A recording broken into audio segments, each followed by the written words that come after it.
Halo semuanya, selamat datang kembali di channel Pip Code Studio bersama saya Apip Saipulo. Di video kali ini kita akan melanjutkan seri REST API menggunakan Node.js dan TypeScript, di mana kita akan coba menggunakan Logger.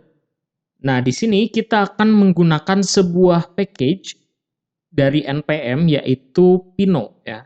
Di sini kita bisa lihat weekly download-nya sekitar 3,5 juta. Nah, ini merupakan sebuah Node.js Logger yang bisa kita manfaatkan untuk menampilkan pesan error dan juga ketika kita melakukan tracing terhadap setiap code yang kita buat ya. Jikalau nanti misalkan kita menemukan bug, di sini akan terlihat rapih ya, di mana dia menampilkan timestamp-nya, kemudian juga dia menampilkan setiap info apakah ini merupakan information, kemudian error, dan juga debugging maupun tracing gitu ya. Nah, cara menggunakannya kita perlu install terlebih dahulu yaitu Pinot ya.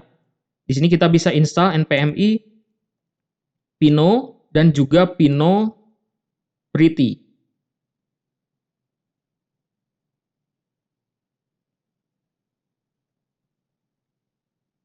Oke, kalau sudah terinstall kita bisa cek di bagian sini ya.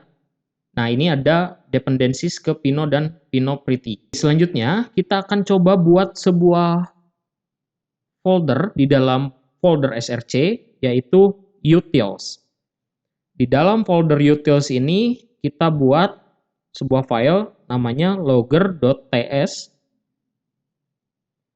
Kemudian di sini kita akan define fungsi loggernya. Yang pertama kita akan coba import Pinot dari Vino. Kemudian kita akan import Pretty dari Pinot Pretty.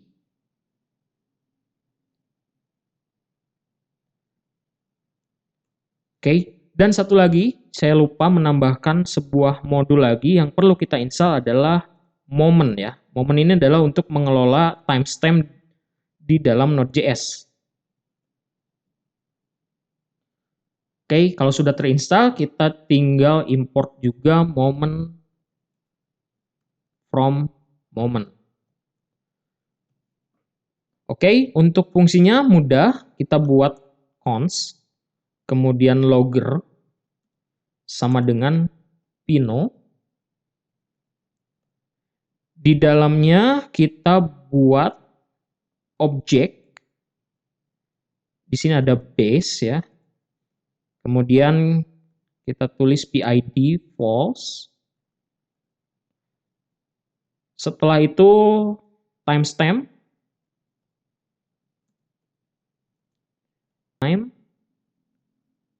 Kemudian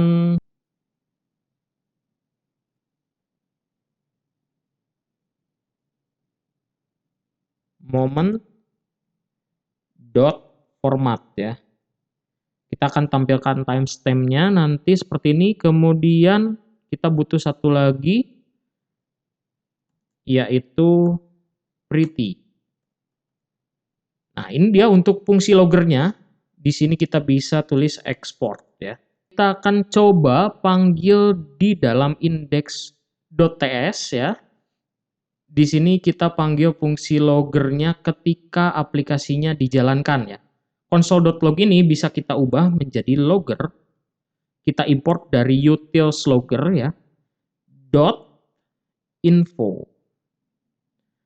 Nah, kita akan coba jalankan npm run dev. Nah, jika dilihat di sini ada timestamp-nya ya, statusnya adalah info, di mana informasinya adalah server is listening on port 4000. Kemudian kita juga bisa menambahkan di setiap endpoint-nya, misalkan di sini kita tulis logger.info health check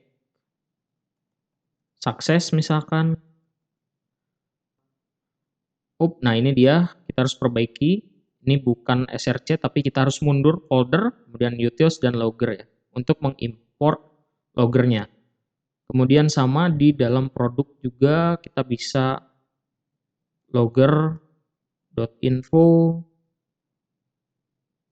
Kemudian di sini misalkan success get product data gitu ya. Yang ini kita bisa perbaiki lagi.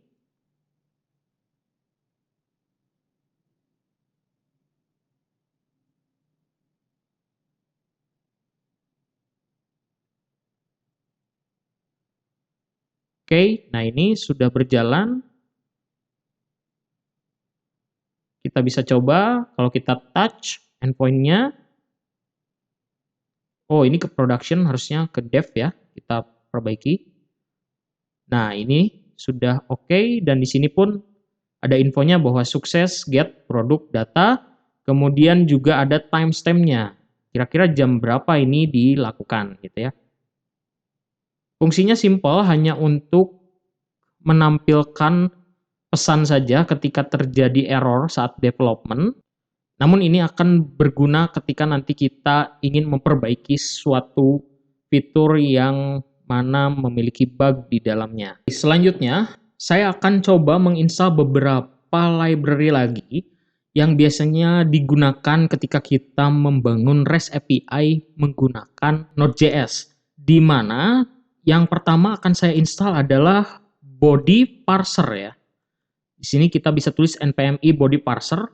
Gunanya adalah untuk memparse setiap data yang nanti dikirimkan melalui request body dari klien ke REST API kita menggunakan metode post tentunya.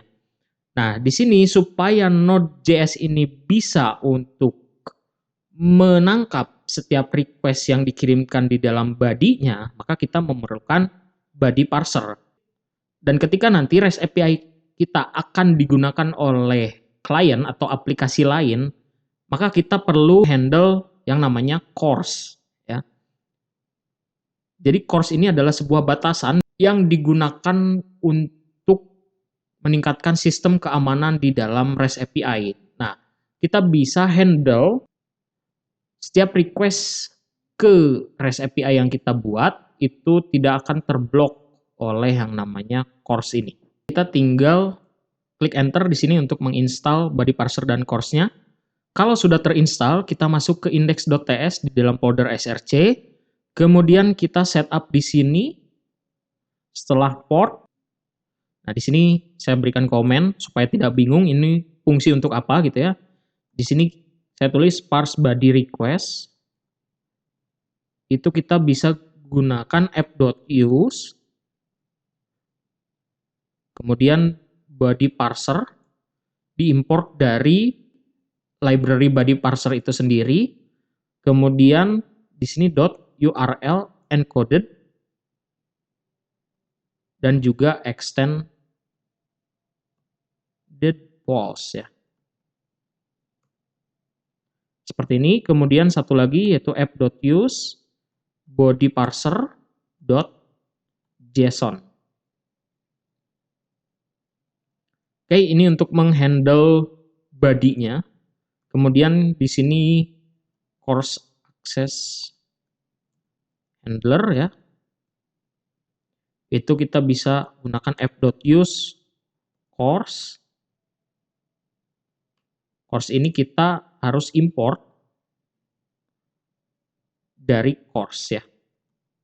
Import CORS from CORS.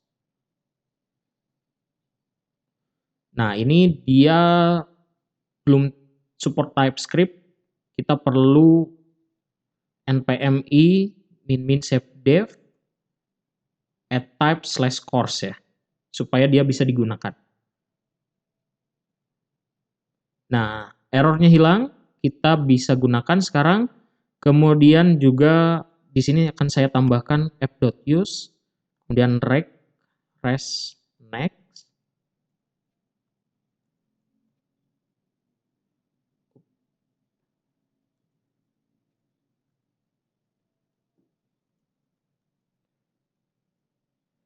Nah, di sini harusnya dia arrow function. Kemudian di sini Kita tulis res.setHeader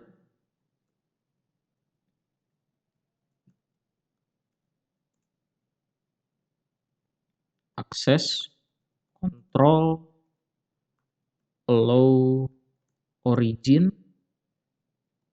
Ini bisa kita handle menggunakan bintang, jadi semua request dari sumber manapun itu akan bisa diterima. Kemudian res.setHeader access control allow methods. Di sini metode apapun dia bisa terima juga. Kemudian res.setHeader access control allow headers bintang juga. Nah, ini sebetulnya bisa di custom sesuai dengan kebutuhan, namun di sini saya coba accept saja setiap dari headers yang dikirimkan ya. Di sini kita tulis next ya untuk menjalankan fungsi berikutnya. Kurang lebih seperti ini untuk access handler.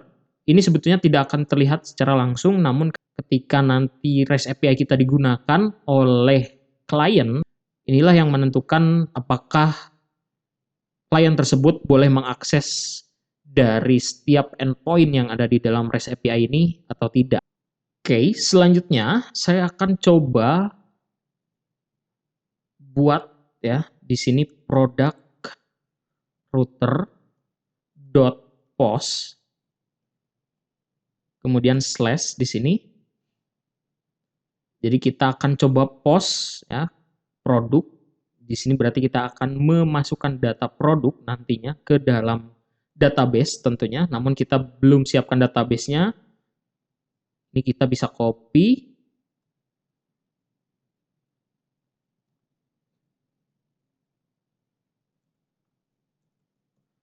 Kemudian di sini logger info, success post atau add new product gitu ya. Kemudian di sini res.status 200.send.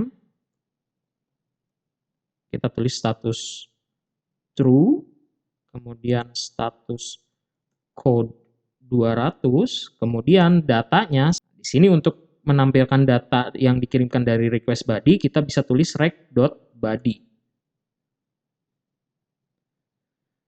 Kurang lebih seperti ini. Kita akan coba buat dokumentasi lainnya di sini, yaitu add product ya.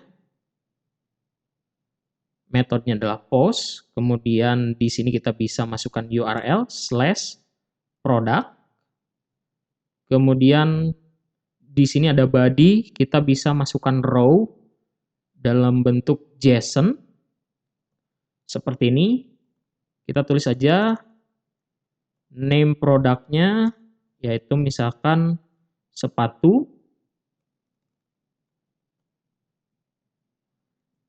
baru gitu ya. Kemudian di sini price